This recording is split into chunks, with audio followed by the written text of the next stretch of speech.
part of the reason why we're at where we're at right now is because I didn't want to. I chose not to be realistic. If I chose being realistic, I wouldn't be doing what I'm doing right now. I'd be like, being a public servant here in Ottawa and collecting a pension. But I want to prove that like you could still live your dream. Like you could be a 40-year-old person and still live your dream. Like it's not too late to live your dream.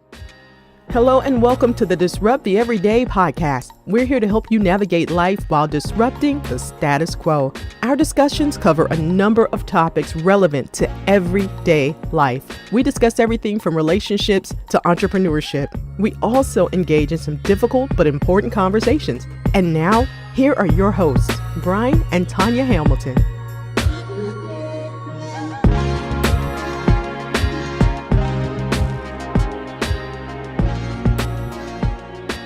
Thank you for joining us for episode 3 of the Disrupt the Everyday podcast. Today, we're discussing entrepreneurship, following your passion, and relationships, and joined by Kevin and Koliah Bourne. Kevin and Koliah, thank you for joining us. Thanks for having us. So the first thing we want to find out is, who are Kevin and Koliah Bourne? Okay, well, Kevin and Koliah Bourne are married. That's an interesting question to ask because I think we're also in a place right now of, I would honestly say, kind of redefining ourselves. But we literally had a conversation right before, earlier this morning about this identity and how much we've both changed and are changing. So I think that's what makes it a bit hard to answer. But I mean, in a generic way, we are a married couple who like KBs like crazy because our kids are all initialed KB as well, but we're married. We've been partners. We've known each other forever. We have children, businesses. I'm in school. We're a busy couple. You are. Yeah. Yeah, I think we're entrepreneurs. We're longtime friends. We're parents, all that kind of stuff. I think life partners is kind of like I think we're literally life partners. Yeah. Well, we're not now. We have been life partners even before married. So yeah, entrepreneurs, life partners, all that kind of stuff. Perfect. So yeah, you actually just took me into my second question here about your unique backstory, right? Like you said, you guys literally are life partners. When did you guys meet? I mean, I don't know literally when.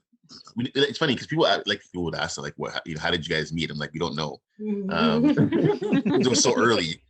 I mean, our parents are friends. Like our fathers were kind of acquaintances from back in Barbados from the time they were kids. And then they both ended up in Toronto at the same church. We just grew up in the same church. Like our parents were kind of friends even before Koliah was born. Maybe like a year before Koliah was born, like our parents kind of got to know each other. So, I mean, I was at her first birthday party, all that kind of stuff. And we just always grew up around each other in each other's space. We're always pretty close. Like there's a lot of us that grew up in the same church, like kids and stuff, but me and Koliah played together a lot. Like even if we had like house parties and stuff with like all the family friends, like usually Koliah and I would be playing board games like Guess Who and stuff like that together and whatnot. So we always kind of just grew up close. She kind of felt like a sibling more than anything. Like we felt like siblings, we did piano lessons together. Like me, my sister and Koliah did piano when we were kids together, like after church. So my dad would drive the three of us to piano after church on Sundays. And we're all Ks, like my sister's Karen and she's Koliah and I'm Kevin. So we were kind of like, the 3 Ks, So we kind of literally grew up like, it felt like she was a sister more than anything else. Yeah, I definitely agree with that because I am an only child. So having them was like having any close friend was like having siblings. So always having, people to just play with was the big thing. And I think one of the big things is our families often did holidays together as well. Yeah. So we would do like Easter and Christmas together at alternating apartments at first. And then when they moved, so it was just, we've always sort of been around each other, always been together. And as much as childhood, I think, was just always playing, I think when we got into our teens, that's probably when we actually we're more like friends, even though we were always friends. I think the change in because we became co-workers. Yes. Okay. Yeah, so we worked together like in late teens or 20s. Yeah. We worked at a senior's home that was connected to our old church. And so we were coworkers for a while. And so that's when we really became just close, like literally like best friends. You know, our dads would be at choir practice. So Thursdays after work, we would just go to the mall every Thursday. And yeah, we just literally became like, I don't know, we were like literally like at one point I told her she was gonna be my best man when they got married. I was like, you're gonna be my best man. And we were planning those days, you know, like that kind of stuff. So they literally, there was no thought whatsoever of any kind of romantic connection. But then there came a time when there was a period of time where girls kept telling me like why are you with me? You know, you're marrying Koliah. Like girls would tell me that. And I was like, I didn't want to hear it. So I'm like, yo, she's like my little sister. Like it's not happening. But then I started having dreams about her being my wife, you know, and weird stuff like that would happen. Or you remember the other day, like there was one night where we were just friends where we had the same dream in the same night. Wow. It was so weird. Like she came to work one day and she was talking about, oh yeah, last night I had this dream where I was at Yorkdale and I was with Tiffany and and you called me and you were at my place. And in my dream that night, I was at her place waiting for her and she was at Yorkdale with Tiffany. And I was like, so we had the same dream, but she had it from her perspective and I had it from my perspective. And I was like, what that? Like, it was weird, just as friends, you know? So like stuff like that, where you're just like, okay, you know, there was just these indications over time. Like it felt like I wasn't fully Christian at that time, but I knew, I was like, okay, God's trying to like tell me something. And so eventually things happened and yeah. So was that kind of the transitional point from Koliah being your best man to your bride? I guess, yeah, I mean, it was a long process. I think part of it too is like, you know, we became Christians after that. And so, you know, my values changed. I guess, you know, as a young man, you kind of want, like, you want, you know, like there's certain things that you want that's different. I think, you know, becoming Christian, like my values changed, what I wanted out of life changed, you know, what I wanted out of a partner changed. And you know, and then she also, you know, developed, like she, you know, went from just looking at like my little sister to like, you know, there were some days where I looked at her, I was like, oh, she actually looks, you know, she looks good. You know, it's like, oh, she looks nice in those pants. You know, you know, so like, yeah. Or like she started getting her hair done and going there, you know, she'd go to the hairdresser a lot. And so just kind of noticing certain things like, oh, she actually looks good. And then noticing like her interactions with my mom, like her and my mom were really close. So her mom used to Koliah would sleep over at our place a lot and not sleep over at her place, and our moms would like babysit us. So, you know, my mom and her mom are like really close, right? Like she used to call her mom already, you know, even just as friends, right? So I always see stuff like that as like, okay, like I always knew like no matter who I dated, they would never end up being closer to my mom than Koliah is, you know? And I will say, I think after a while that probably got a little bit awkward because it was always, he would be with somebody and I knew I would have to be a part of this relationship because somehow they'd have to accept that I was the friend. Yeah. Right. And I used to go to you for relationship advice anyway. If I was doing something dumb, like I'd go to you. And we would even like, we got so used to sleep like just sleeping in the same bed as kids that even in our early 20s, we were still sleeping. We were still sleeping in the same bed. And even like I'd be in a relationship and they're like, don't you see something wrong with you sleeping in the same bed as me? I'm like, she's like my sister. Like, yeah, we're 20, but it's like we've been sleeping in the same bed since we were kids. Like I you know, so it was normal. And we normalized a lot of things, I think, in all reality, where people thought, y'all are strange. We were like, no, not really. Like that's just how it was. And we talked about people being like siblings. There was like, is that not what you do with your sibling, or is that not what you do with a really good friend? So there was no, and it was completely platonic. So it was like, it's just sleep, y'all. Like it's really not a big deal. But during those times too, like what was good about those times as being friends is that we learned to like work together a lot. Like we always worked. Like I think we worked together probably like 10 or 11 times before we even got married. Between like running ministry at church together, like working at the seniors home together, like we had worked together, like we were just amazing working together. Yeah. Like if we were working the dining room at work, like we would treat our two sections as one section, and we'd be like, okay, you get the juices and I'll get the desserts, and and we would just run our sections like together, you know. So we were always partners in when it comes to like working together and stuff. So I love that. And now look at you guys. Yeah. Teammates. all foundation for now. If we're I guess paying attention to all of that. So yeah, that's neat. So another question I have in regards to your marriage, compromise. Some people maybe don't like to use that word because maybe they feel that somebody has to almost bow down to what it is they want at the time to let the other sort of rise up.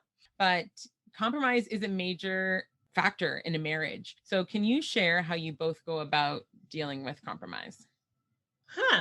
Well, I definitely think there's seasons in life. Like when we first moved to Ottawa, like my dream was to work on Parliament Hill. And, a few months in, Koliah got a job on Parliament Hill, spoke no French. She was pregnant and still got a job on Parliament Hill. And I'm here, political science guy, policy background. It's French. So that was the moment. It's like, okay, I got to be the support. I got to be like, Koliah's out working right now. And there was a lot of that. Even just, I was a stay-at-home dad with all three of our kids at some point. Like I was home for like a year and a half with our first son. I was home for 3 years with our second son. And then I was home for like a semester or two with our daughter. And that was me having to be like, okay, you're like, she was shining. Like she was like, she had her job on the hill, like while I was off the hill. And I was like, okay, well, I got to be the support, and then there's other times where like she had a good job with the Canadian Media Producers Association. And so I was like, okay, I got to be the support. So I think, over time, we've learned how to like we each have seasons. Like there's been seasons where she needed to be out there. So I had to kind of play the support and just be the stay-at-home father, and I had to be the one that was like waking up in the middle of the night and tending to kids and grocery shopping and planning, snacks and lunches and all that kind of stuff. There came times where she had to be more so that. And so it's just kind of like recognizing seasons. Like now it's a little bit more tough just because like we're both busy. Like she's busy with school and I'm busy with business. So it's kind of a little bit more like you have to, you literally have to just choose to compromise. Like there's times like I don't necessarily want to do certain things, but it's like you just kind of have to. And it's mutual respect, right? It's just saying, I respect either if you're in a season right now where like you're really like need to be at the forefront, like I respect that. Or if it's something where it's like, I respect the fact that, I think in this time, obviously things are really going well for me. So I think, Koliah's probably had to compromise a lot in this particular time, just because it seems like, okay, I'm in demand. But it's like we've kind of had those back and forths over the past 12, 13 years where we've each had to kind of compromise. Yeah, and I think it is also part of our unique story too, because I think, especially for a lot of women, the case is usually, okay, so the woman is at home doing all the stuff while the man is out working. And from very early, that wasn't necessarily the case. And I think at first, I couldn't really understand why that was happening, because I was always the one that was working a job, where Kevin's always been entrepreneurial. So from the time we got married, he was always trying to grind, trying to hustle, trying to do what he needed to do while I was the one doing a job.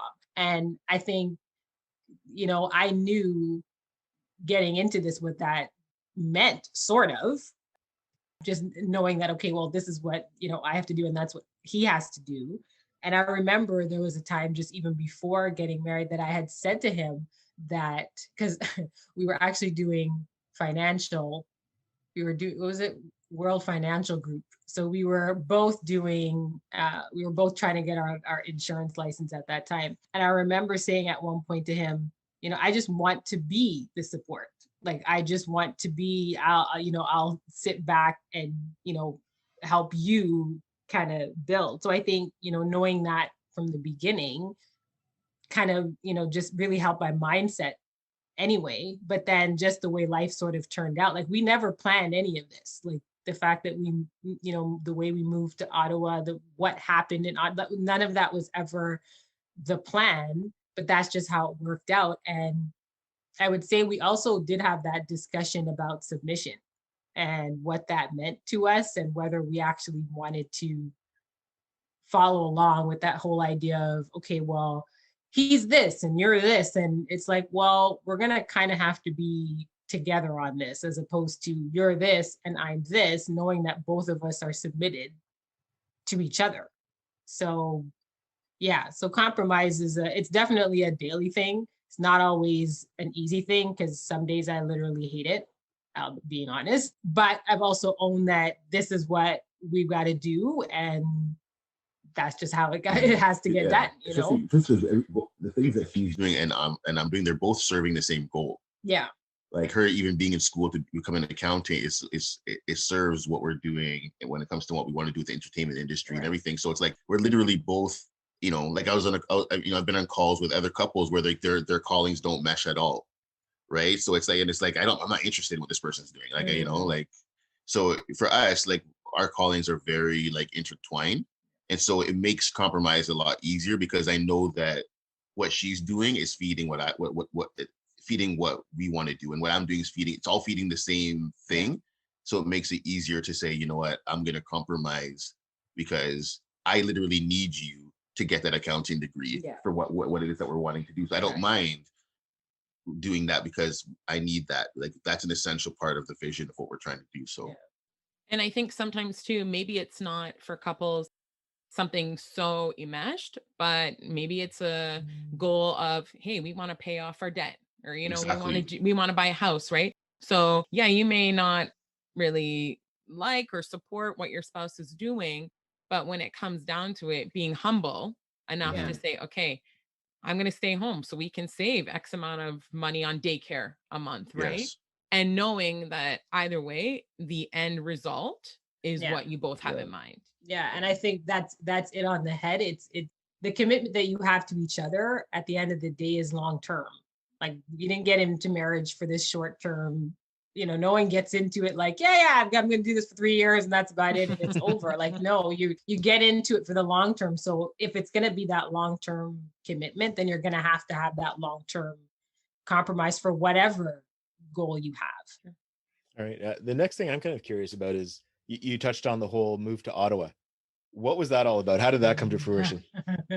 That was kind of, it was a very spiritual thing. Like, I mean, I never had intentions of moving to Ottawa ever. I don't think anyone who comes up in Toronto ever thinks about moving anywhere because I think Toronto, like, it literally has everything. So it's like, you don't ever think, oh, I'm going to move to like some other place. Like Toronto's literally Toronto is the center of the universe. If you are from there, like that's just, you know. So for me, it's like, it literally was like, I think after a while, I felt like I wanted to move to a French-speaking place. So originally I was always like, I'm going to move to Montreal one day. And that was what I was saying. And then one day I was praying and I just felt like I felt like, you know, like that God, like type of unction of like, nah, you're moving to Ottawa one day. And I was just like, what? Like, what do you mean? Like Ottawa, you know? But that's kind of how it started. It was really felt like this calling. And then I had a few more kind of experiences after that kind of just really confirmed that that's where I was called to be. And so, yeah, that was even before we were married. Like I had this sense of calling that, okay, you know, God's called me to go to Ottawa. And so then when we got married, it was kind of like, okay, we're both going. And that was kind of it. And you know, at the time, you know, the church we were at, they were planting the Ottawa church. And so we were kind of involved in that. So I kind of got a chance to see a little bit of the city, and it was nice. Yeah, it was nice. Yeah, helping with the church planting on weekends and stuff. And so we got a chance to see the city. And my sister also used to do work out here, and she used to tell me like, man, like I can really see you in Ottawa. Like it's French, it's political, it's, you know, government. Like she's like, I can see you there. And I was like, I didn't care. 'Cause at that point I was just like, you know, but. So it really became like an overtime like kind of thing. So and that was like, I think I the first time I really felt this calling to Ottawa was like 2 years before we actually moved. So for those 2 years, I was just like Ottawa obsessed. I was like, okay, I was researching like who's who. I'm gonna like who do I want to meet when I'm there? Like all my passwords on my emails were Ottawa something. Like I bought an Ottawa calendar that I had on my wall to kind of remind me that this is so I literally became like tunnel vision for 2 years of like, I'm going to this place, you know, and so I was just planning for it and like researching it and all that kind of stuff. Like, so that's kind of how it happened. It really was like a calling for us. Now, what was the goal when you actually first came to Ottawa? Because obviously we're going to get into the shifter agency. But yeah, was that kind of all in the plans, or was that something that came to fruition as well? No, we always say that, you know, it's kind of like our, you know, on our vision board, we had we had a vision board that we made a while back, and on the vision board we have like our two kids. We had two kids, you know, KJ and Kia, which we ended up having, but our middle son wasn't on there. And even when you look at the vision board, like a lot of, it's like almost like I feel like our son and like the industry stuff that we're doing now is like almost like parallel. Like we didn't plan for him, and we didn't plan for this entertainment industry stuff. It was just like both our middle son and the stuff we're doing now is almost like it was a gift that we never planned for. So yeah, it was never like the goal was so the goal was really just political at first. It was like, okay, I'm going to work on the Hill, and that was pretty much it. It was just political, and everyone, like, even before moving, you know, I talked a lot about my political aspirations and stuff. So even a lot of people that know me from church knew me as, okay, Kevin's going to Ottawa and he's going to run for politics, and he's going to. So that's why a lot of people now are confused by what I'm doing, because they're like, I thought you went there for political stuff. They're still freaking out. They're like, you know, you're supposed to be there. Like, people still trying to remind me, like, you know, you're supposed to be in politics. And I'm like, yeah, I know, like, you know. But yes, a lot of people are confused, because that's everything I was talking about. It was just one day running for politics and being on the Hill and everything like that. And then it just, yeah, this whole thing was just like, something we totally didn't account for. So yeah, so that was the goal, was just really to be in politics, and that was pretty much it. And just to add to that, I think one of those keys was like the fact that I did get the job on Parliament Hill and he didn't, was kind of telling, because he had to figure out what else to do. And at that time he had picked up a camera and he was taking pictures like all over the place. And then he started a blog, and then like it was very, you had to have a different focus. So you had to pick up something. And, you know, he was starting to lean towards media. Okay, well, oh, look at this, you know, a play on words here. Let's shift into talking about the Shifter Agency. So explain about that, Kevin. Okay, so Shifter started as just the media outlet. And part of the reason why I started, and it's funny because in Toronto, I never did anything creative. I was very just like corporate, you know, the church we went to was corporate. So I was very corporate. And yeah, so going to Ottawa, it's like all of a sudden I became creative guy. And part of it was because I saw there was an opportunity for media. Like coming from Toronto, it's obviously there's a lot of big media. And when I went to Ottawa, I was just like, this is the nation's capital, and all the media was local. And there was nothing that really I felt was really like reflected what the capital city of Canada should have. And so that's kind of what really sparked this thought about media. Like I would go to people like, like I'd complain to people about the media, like, Ottawa needs a bigger media voice. And then people would look at me like, who cares? Yeah. Like, what do you, you know? And so that's when so after a while I realized, okay, I got to do something about this. Right. So that's when I bought, we bought like one Christmas, instead of buying, I think, each other gifts, we literally just put our money towards buying a camera, so that I could start taking pictures and shooting video. I learned just from scratch how to shoot. I think Koliah once, for one of my birthdays, paid for me to do like a photography, a full day photography class, just to learn how to use a camera. And then I started doing like camera operating for Rogers TV for like sport, in their sports division. Started learning camera. Then I became the media director at a church. So I just kind of like acquired all these skills. Yeah, at some point in there, like we decided to start Shifter. And it was like, I had lunch one morning with a fashion designer, a Christian guy, and he was just like, man, you started an online magazine.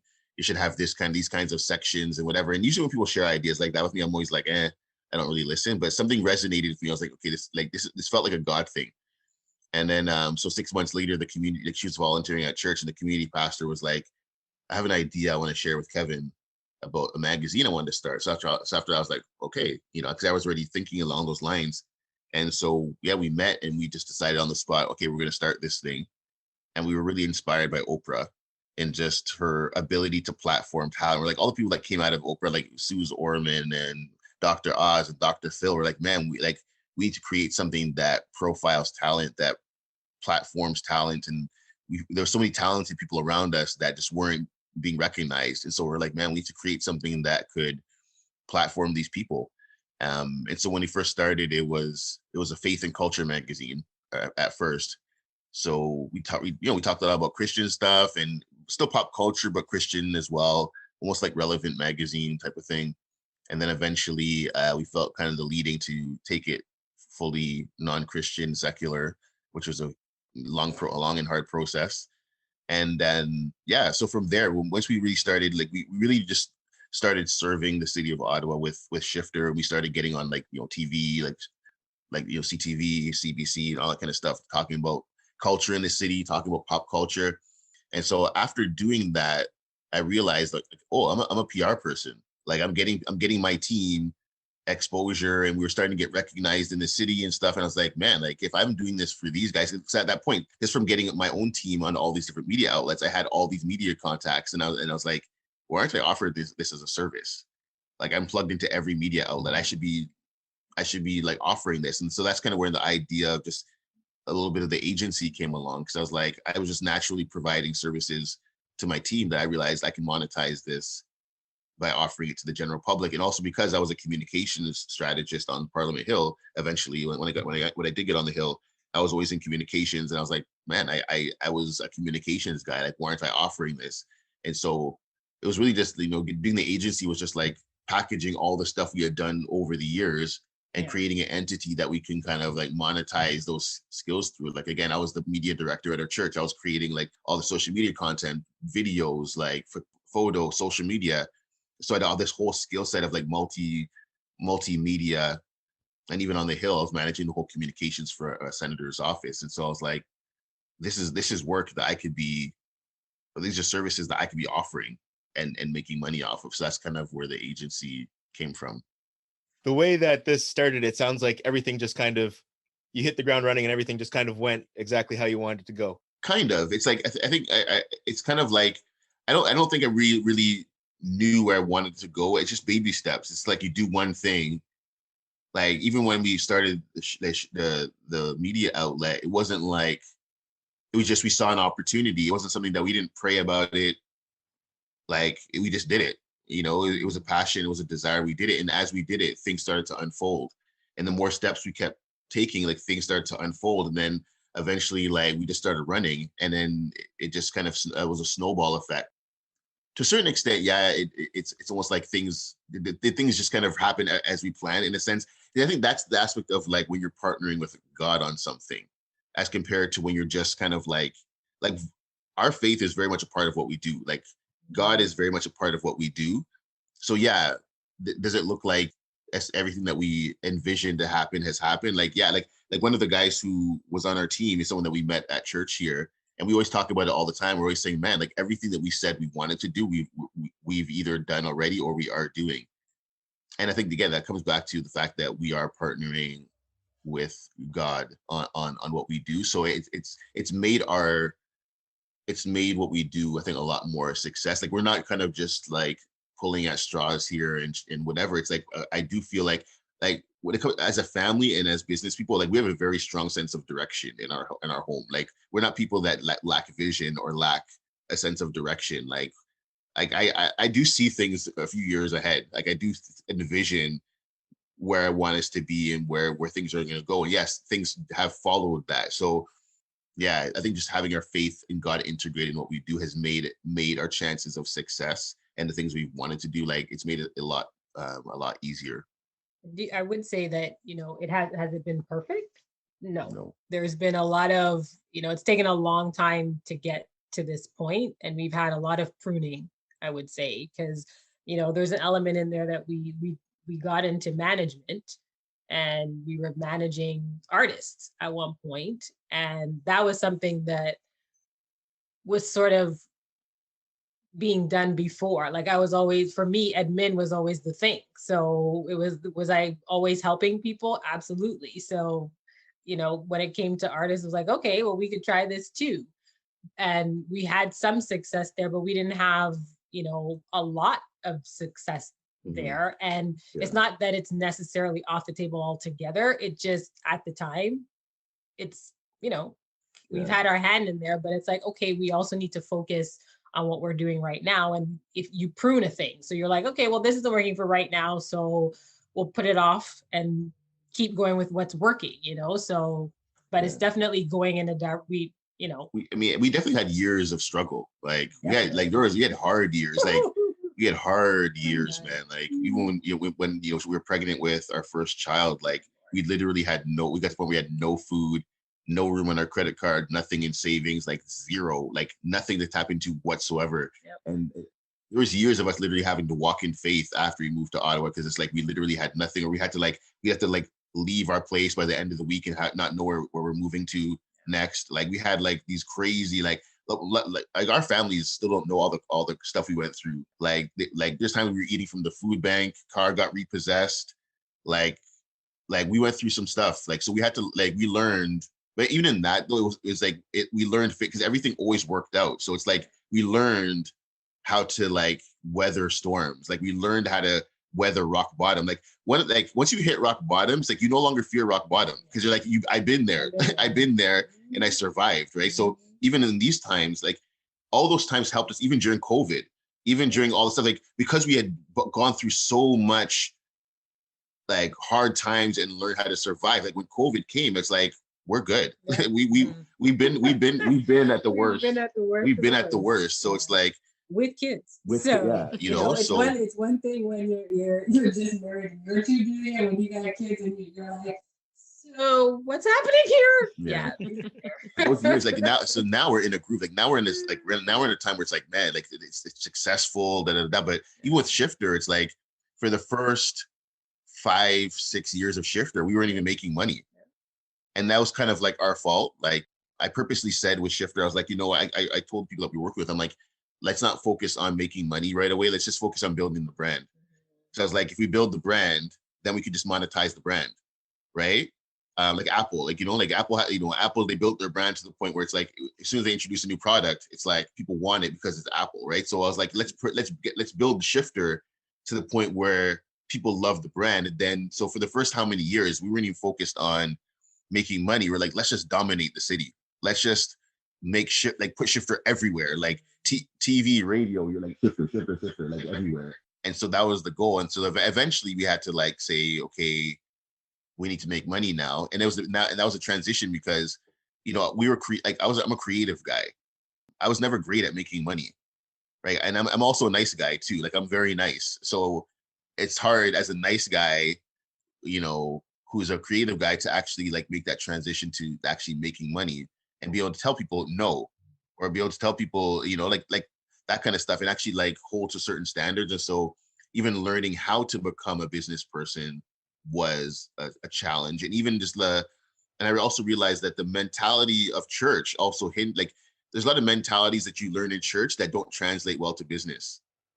You know, in the sense of like, you know, when you come in church, you learn to give and serve, and oh, one day God will bless me, whatever. Whereas in business, it's like, no, like if I put in a certain level of work, I need to invoice you, and you need to pay your invoice. And if you're not paying your invoice, I need to call you and say, yo, like, you know, like those kind of things. Like in that instance, you can't be nice. Like you need to be able to say, yo, like you owe me money, you know. But so at the beginning, that was hard. It was like, man, like I'm too nice to ask somebody to whatever, or it's too nice to say, hey, you sign this paperwork or whatever. So that transition of learning how to profit and not feeling guilty for profiting, not feeling guilty for charging people for service that you know is worth its value. Like those mindsets, it's only like past a year and a half, like we got a business coach, it's business/money coach, and she helped us to make that transition to become these people. That's why now you're seeing, oh, you know, we made 10,000 here, making 15,000 there. All of that is because we had to get a coach to completely rewire our brains to be okay with profit and to actually, you know, be business people. So, and know your value, right? Exactly. Yeah, that's and really, and put yourself in there. And that's where like really knowing your value is important, because a lot of the time it was the idea was even just giving, was never giving to ourselves. We were always, let's give to everybody else. So even everybody we wanted to serve was about them. It was about making sure that they were okay. And it was all that, but we weren't prioritizing ourselves. Yeah. And it was like, well, you know, really and truly the scripture we always like to throw out is love God with your whole heart, mind, and strength, and love others. What do you always forget? As yourself. You always forget that you're supposed to love in order to love others, I need to love myself. And that was something that we were doing backwards. And it was like, so you're like, even with money, it's like, well, let's get that person on and they get paid. but then we don't get paid. So we weren't prioritizing any sort of anything here. Because even with Shifter, like for the first while, I was getting all these people on TV and radio on my team, but I was never going on because I didn't care. So it's like my joy was like, I want to see you guys on TV. I want to see you guys on radio. That was my joy. And eventually, some people on my team were like, "Yo, like you need to start doing TV and radio stuff." And I was like, "Nah, I just want to be the business guy." But after a while, it's just like then these people would all move on to these amazing opportunities in the industry, get hired and stuff, and I'm sitting there still like we have no money, right? So that's when I realized like all these skills that I generated of how to like get people buzzing and how to get to go on TV. I was like, I need to be the first customer. I need to be the first client. I need to make sure that I'm putting myself on first and making sure that I'm taking care of our family. And then after that, I can help other people. And so that's kind of even some of the changes with like now, like some of like the change with Shifter and stuff, and people stay seeing me and wanting to interview me. That just became me saying, you know what, I'm going to stop giving my best to everybody and invest in me and actually serve myself and serve my family. And then once I'm good, now I can be of service to all these people.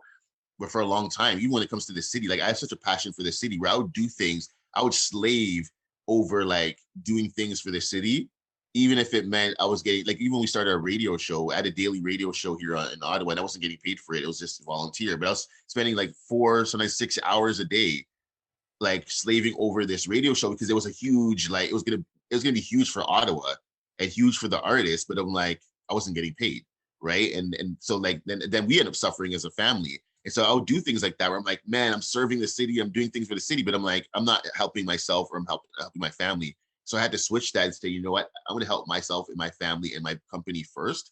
And then out of that, I can then, help others. So. Yeah, I think a lot of people fall into that sometimes, right? Even like whether it be at church, starting your own business, or if you're employed, you want to put so much out, but you're not getting back. And then what happens is it harms you and delays relationships in your life, right? Like you get home, you feel great because you spent all this time volunteering for your radio show, but now you have a wife that's probably quite upset because she's been home all day with the kids.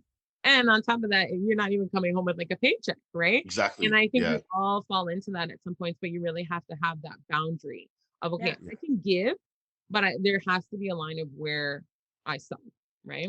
Yeah, and I think the kind of the analogy there that you hit on was when you're on an airplane and they're doing the emergency plan, and they tell you to put the mask on yourself first before you put it on somebody else. It doesn't make sense. Like you think that doesn't make sense, but it does. It makes complete sense. Like how and that doesn't sound Christian according to what we that's it. What we have been deemed Christian. Like the Christian mentality we've been served is that no, in that instance you should put the mask on somebody else. Like what I'm saying? Like that's because that it's selfish to put it on yourself first. But it's like no, like in putting it on myself, we can both serve, we can both live, we can both live. If I put it on you, then we can both die. So definitely. So I'm learning a lot of that. And you talk about the kind of the church mentality. So I have to ask, have you had any pushback from the people that you grew up with? Is that anyone reached out to you and tell you, like, Kevin, you're backsliding, you're out of your purpose? Have you had any of that? Well, definitely. Even here in Ottawa, like there was a point where we were getting messages from churches, people like prophesying, saying, "Oh, God told me you guys aren't supposed to be reviewing secular movies."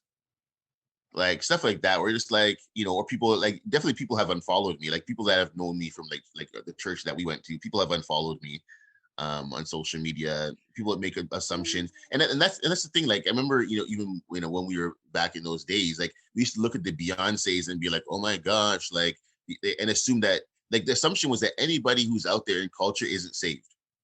Anybody who's out there isn't Christian. So it's like, you don't know what Beyonce's relationship was like or not, but it's like, oh, she's doing the Sasha Fierce thing and what's all this kind of stuff. People are binding Sasha Fierce and all kind of stuff like that. And it's like, you're doing all these things, but it's like, it's only now that I'm on the other end of now I'm in the industry that I'm like, oh my gosh, like this is how I was treating people, So the assumption is that if somebody's out in culture, if you're not on social media quoting Bible verses all the time or talking about religious things and all, then it means you're not, that you must not be in relationship with God. And I say it's the opposite. It's like, to do what we do, you have to know God even more. Like your knowledge of self and knowledge of God has to be even deeper to be in places like where like we go into, like it doesn't take much faith to be around people that believe what you believe all the time.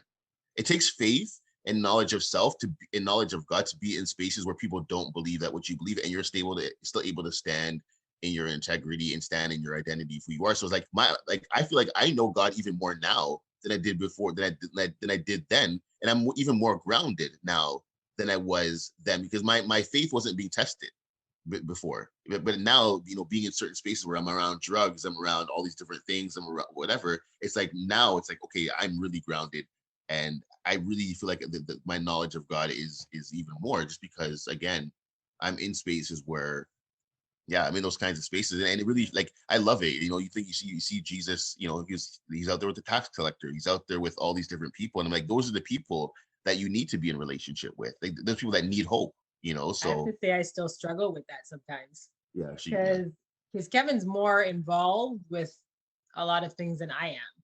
So I still struggle with some of those same thoughts, because being so heavily entrenched in church, you know, being around, like I was in church 7 days a week at the front desk, you know, and people used to look at me and be like, you know, you're saved good. Like that was the terminology for me. I'm saved good. And because I wasn't touching this and I wasn't doing that and I wasn't blah, blah, blah, blah, blah, blah, blah. But I know that, you know, being in this industry, it's funny because I never felt fully called to this as an industry.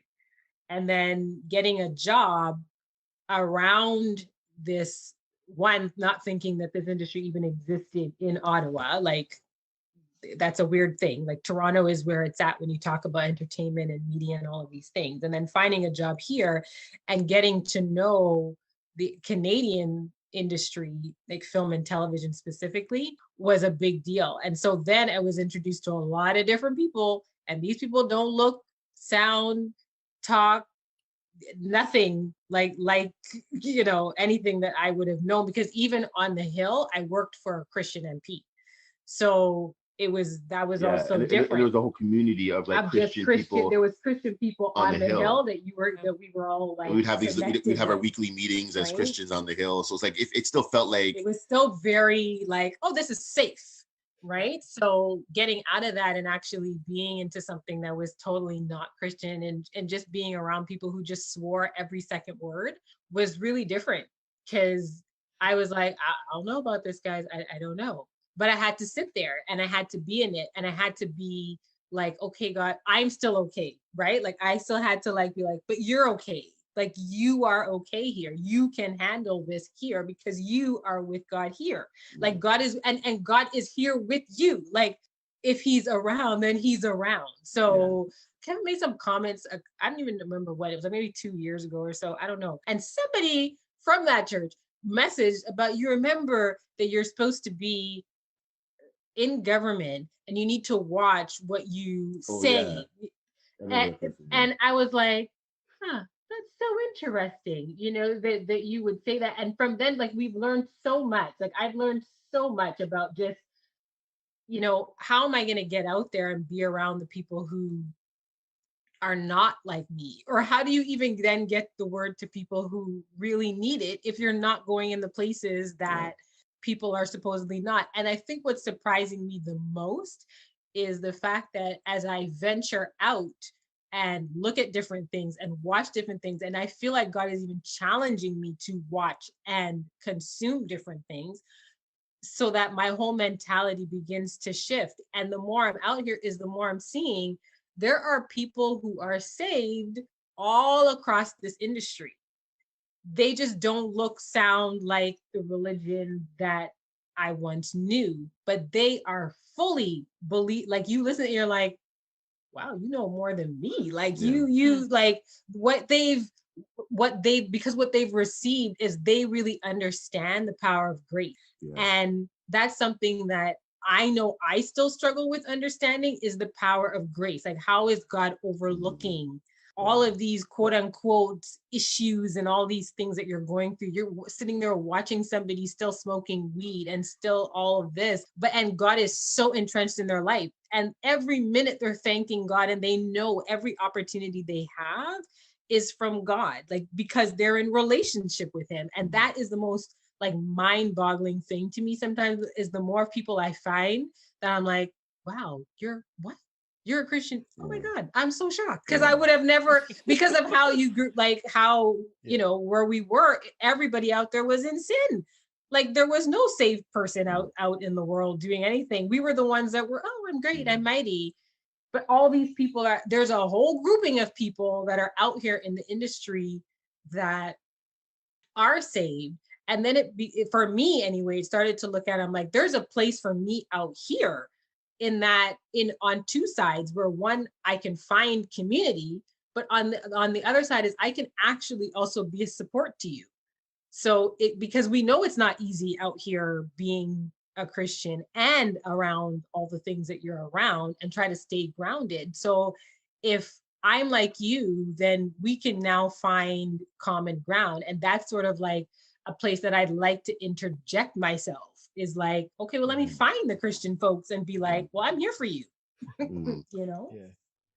And sometimes it really still surprises me that we're like still in it, we're still going, and we haven't left it, you know, like, and that God could even call us to this. And that is one of, I think, one of the biggest surprises, that God can actually say, you know what, I want you there.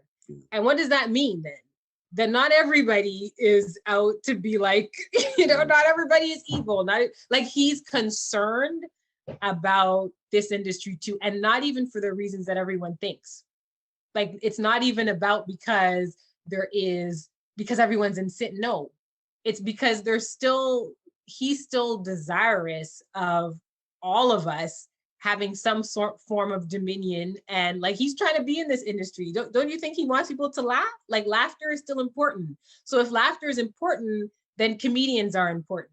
Then comic television and what we view is still important. Like, all of those things matter. Arts matter. Like, they're all godly. God is a creative God. So why doesn't that matter too? You know, so. Yeah. Anyway. So it's all influencing and impacting people. So why not? Exactly. So in closing, I do want to talk a little bit about passion, because you hear so many people, I would say the majority of people, we all have a passion, right? Now, how do you mesh your passion and work? Potentially, it may not always happen that way, but any suggestions on how people could do that? I mean, I'm a firm believer that, I personally believe that anybody can turn their passion into something that creates income. That's just my personal thought. Like, and that's what we with Shifter, like, you know, we're in a government city, and, you know, the sense of hustle isn't here. Like, you know, in Toronto, people do their craft full time. You'll find people that do their thing full time. In Ottawa, that's not the case. You have, like, even some of the top people in the city who are top bloggers, like, you think, oh yeah, they're full-time bloggers, but meanwhile, they're like high up in the government somewhere working. Like, everybody's doing their thing as a side hustle. And so coming from Toronto, I was like, I'm not doing that. Like, I refuse. I was like rebellious. I'm like, I'm not going to do it. Even though I worked on the Hill for a while, like, after a while, I was like, I'm not going to do what everybody else is doing. I'm not going to do like, okay, I'm running Shifter, but yeah, I'm some like public servant. I was like, I was out to prove that I could live in Ottawa and do my thing, do my passion full time. I didn't even care. I was willing to suffer for years. I was willing to, I just wanted to prove that it was possible to do, you know, to do what you do full time. And I think part of it is like, you have to, part of it is taking it that seriously. Like, you have to take it, like, people will only take you as seriously as you take yourself. So if you see your thing as a hobby, people will treat it like it's a hobby. Like, for a long time, people did treat Shifter like it was a hobby. And people would tell me, yo, your thing's just a hobby. And I'd get angry. But then in hindsight, I'm like, yeah, it was a hobby. It wasn't a business.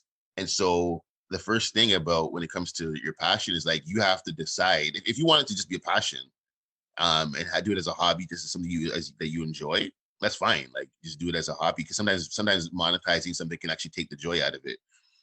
So it's okay if you just want to do something for fun, do it for fun.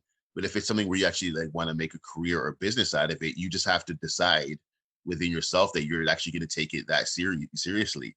and start invoicing people, start, having a sales process. Like those are all the things that you have to start to like consider if you want to actually make something a passion into a business. So it depends on you, like however seriously you take it. Like for us, people used to always tell us tell us how corporate Shifter was. Like, oh, you guys are so corporate. Even because in Ottawa, people aren't used to us. Like people are used to like this very loose like community way of doing media, and then we're like, nah, like we're corporate. And people used to hate us for being corporate, but it's like now our clients are corporate, right? So it's like the level of seriousness that we took Shifter is now represented in the kind of people that we're now serving. Like, Invest Ottawa, the city's economic development corporation that like promotes the tech industry stuff. Like they're one of our biggest clients. Universal Music Canada, one of our clients. They're the biggest record label in Canada. So we've done so it's like the level of seriousness that we took what we do is now being reflected in the level of clients that we have, right? So again, if you have a passion, you just have to decide, do you actually want this to be a business, and then start behaving like a business. Even when it comes to your friends, like your friend wants services, invoice your friend. I just got invoiced. Like I had a friend invoice me for something the other day. I was so excited that my friend invoiced me. So I was just like, I was just excited because I was like, oh my God, I'm doing friend. I wanted to show him that, I value your talent, like as a professional. Like yes, you're my friend, but I value you. I'm not going to be like, yo, you're my friend, do me this thing for free. I'm going to be like, no, like friends aside, like I value your talent. Like I don't see this as your hobby. I already see you as this like producer, content creator. So I respect your talent. So yeah, the level of seriousness that you take your passion with is the level that people are going to respond to you at. And you just have to, and even before that, you have to first believe that it's possible for your passion to actually become something. Like for me, I just turned 40, and for a long time, I always felt like I didn't feel like a 40-year-old because I'm like, I'm not established enough. I'm still because we're not told to live our dream. Yeah. Like as a kid, you're told, you ask a kid what they want to be. Oh, I want to be the president. I want to be an astronaut. But then after a while, it just becomes like, oh, you gotta be realistic. And I'm like, no, like part of the reason why we're at where we're at right now is because I didn't want to. I chose not to be realistic. If I chose being realistic, I wouldn't be doing what I'm doing right now. I'd be like, being a public servant here in Ottawa and collecting a pension. But I want to prove that like you could still live your dream. Like you could be a 40-year-old person and still live your dream. Like it's not too late to live your dream. So I think that's something, first of all, we need to teach people is like, it's okay to dream. It's not irresponsible. It's like we've been fed this lie that it's irresponsible to live a dream. It's irresponsible to, like I'm a 40-year-old that goes on red carpets. Like who does that? Like I've made hip hop songs. Like I've been in the studio and made rap songs. Like, and some people think, oh, like what's wrong with this guy? But I'm like, I'm living my dream. But now I've gotten to the point where it's like, to be able to, like every day, I get up and I go to like the office we work out of. Like I go there every day, and I'm like, every day I'm going to the office and I'm doing what I'm working on my own thing, and I'm invoicing people for like $10,000 here and then. I'm like, I love it. Like I'm getting the chance, like the feeling that you get of waking up every single day and like doing what you love to do and working on your own thing. Like that's priceless. So yeah, you just have to believe that it's possible, like dream. And I think as believers, it's funny how many people who we claim to be believers, but we're not really believers. Like, you know what I'm saying? Like if we're believers, like we should be dreaming. We should be having faith. We should be believing that my scripture is all things are possible to those who believe, and that scripture has served me well. Like last year when we got invited to be on a media call with Kevin Hart on his press run. And I was like, I'm here at my dining table in one of the, in Vanier in Ottawa. And I'm like, I'm here literally here asking Kevin Hart questions. Like, that's not normal. Like at first it kind of seems like when I'm in it, I'm like, okay, I'm built for this. Like I'm doing it. But when you kind of take a step back, you're like, yeah, this isn't normal. But I'm like, if I didn't take that opportunity to actually take a shot at it, I wouldn't be having that experience. Like I wouldn't be experiencing that. So, I think my message in life is going to be like dream, and once you dream, like, then the work begins. Then you got to figure out, okay, what do I actually got to do to make this happen? But this whole idea of like, oh, you got to grow up and be responsible. I'm sure people have said that about me, like you need to be responsible. But after a while, it was only after, like you talked before about, getting backlash from Christians and stuff like that, and from people in general who just think you need to, because a lot of people who aren't living their dream will judge people who are, right? But it's only when people like, when I got on the call with Kevin Hart, and then I think after that I ended up getting on like CBC News Network, like national TV. And then it was only then that people were like, oh, this is actually a thing. Right. Yeah. Like like those are, because before that people were just like, oh, what's this guy doing? But when people started seeing like the big stuff, they're like, oh, this is actually like, they're actually like, this thing's legit, type of thing. So yeah, like I think just again, if you're trying to turn what you do, like, I personally don't believe you have to choose between passion and doing what you love. I believe that if you do the right things, like your passion can, and it's not to say the process is going to be easy, because our process definitely wasn't easy at all. But if you do the right things, like your passion can become your career or your business. That's my thought. I mean, I definitely agree with all of that. It's interesting. I'm one of those people that isn't very passionate about very much. And that's just my personality. I don't get excited at things very often. But I will say that my passions manifest a bit differently, because I think like Tanya, I'm a social service work background. So my passion really is people, and it is helping people, and it is finding that in every industry and arena, there are always ways to kind of work out your passion. So for me, helping people is finding a way to help people within the industry. So, I haven't given up. Like social work for me, it didn't pan out for various reasons. And I chose to go into business after the fact. But the social work aspect of my life is still there. And the passion to help people thrive and survive and function is still very much a part of me. So all of what we're doing still has, for me, long term, there's still philanthropic things that I really desire to do. And I'm trusting that the path that we're on will help me get there. That doesn't mean that I don't stop. I'm always willing to like counsel a person who's, looking for help. And again, for me, that is where I throw in passion. So, and I'd also say that you can develop new passions, because like I said, the whole social work thing, I had applied to do more, because you obviously need more than a diploma and a degree these days. So I had applied to the degree program and didn't get in. And at that point, we had already experienced being on the system, and I hated it. Every minute of it. I hate the system 120%. And I said, this can't be it. And there's because I wanted to work for the government and dealing with people on the system. And I was like, nope, this isn't working. I've been here now. This is not a solution for anybody, in my opinion.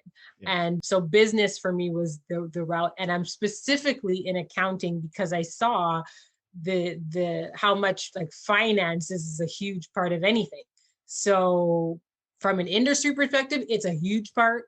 Wanting to give back, it's a huge part. Wanting to invest in people, it's a huge part. So I had better know how to deal with money on all fronts. So that is partly why I am doing accounting, but that also has now fueled a new passion of just numbers and wanting to know how to manage and wanting to, like, I'm trying to be the best at this that I could possibly be so that I can serve more people and help more people in this arena, outside of this arena, but in the arena of like numbers and money. So, passions are definitely something that change.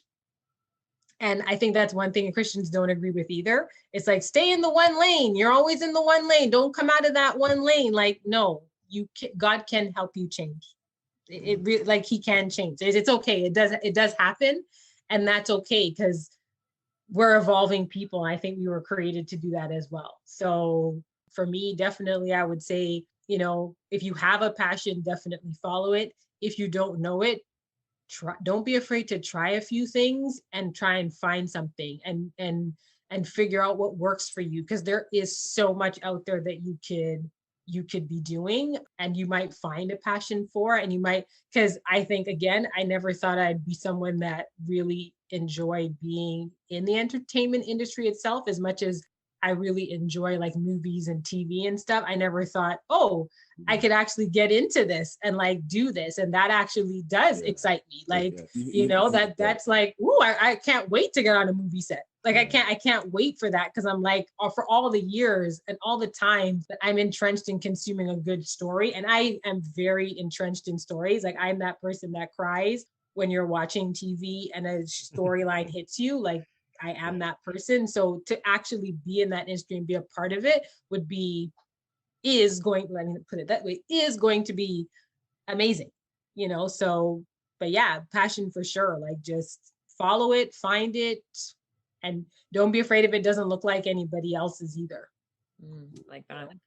We've hit a lot of topics. It's been great. It's been really enlightening. So we thank you guys for your time. Before we let you go, what can we look forward to from Shifter in the future? How do we connect with you? So our website is shiftermagazine.com if you want the content. Shifteragency.com is the agency website, and we're on all social media platforms at Shifter Magazine, at Shifter Agency. I'm personally on all social media platforms at KB the Boss _. We have our Branded to Create coaching program, because a lot of people, they see us being interviewed all the time and whatever, so they kind of want to know, how do I brand myself? How do I get out there like us? So we do have a coaching program called Branded to Create, that whether it's for media entertainment people, professionals, and how to brand themselves. So that is always available.